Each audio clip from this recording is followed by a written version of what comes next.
നമുക്കിതൊരു മത്തി അച്ചാർ വെച്ചാലോ.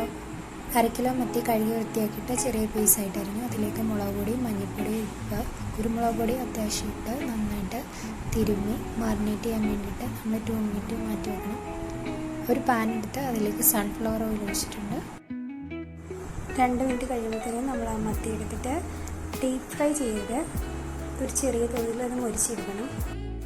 2 പച്ചമുളക്, 3 വറ്റൽമുളക്, 1/4 ഭാഗം ഇഞ്ചി, വെളുത്തുള്ളി ഒരല്ലി, 2 തണ്ട് കറിവേപ്പില, കുറച്ച് മുമ്പ് ഫ്രൈ ചെയ്യാനെടുത്ത് സെയിം എണ്ണ ഞാൻ എടുത്തേക്കുന്നത്. അതിലേക്ക് ഉലുവ 1 ടീസ്പൂൺ, കടുക് 1 ടീസ്പൂൺ. അതൊന്ന് മൂത്ത് വരുമ്പോഴത്തേന് നമ്മൾ അരിഞ്ഞു വെച്ചിരിക്കുന്ന വെളുത്തുള്ളി, പച്ചമുളക്, ഇഞ്ചി ഇത്രയും ഇട്ട് നന്നായിട്ട് വഴറ്റുക. വറ്റൽമുളകും കറിവേപ്പിലും കൂടെ നമുക്ക് ഇതിനകത്തോട്ട് ആഡ് ചെയ്യാം.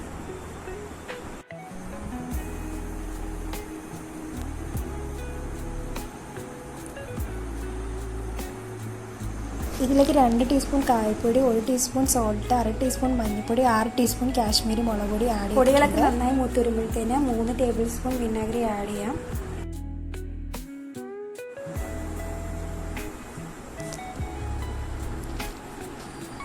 ഇനി നമ്മൾ വറുത്ത് വെച്ചിരിക്കുന്ന മത്തി അതിലേക്ക് ഇട്ടിട്ട് നന്നായിട്ട് ഇളക്കി കൊടുക്കുക.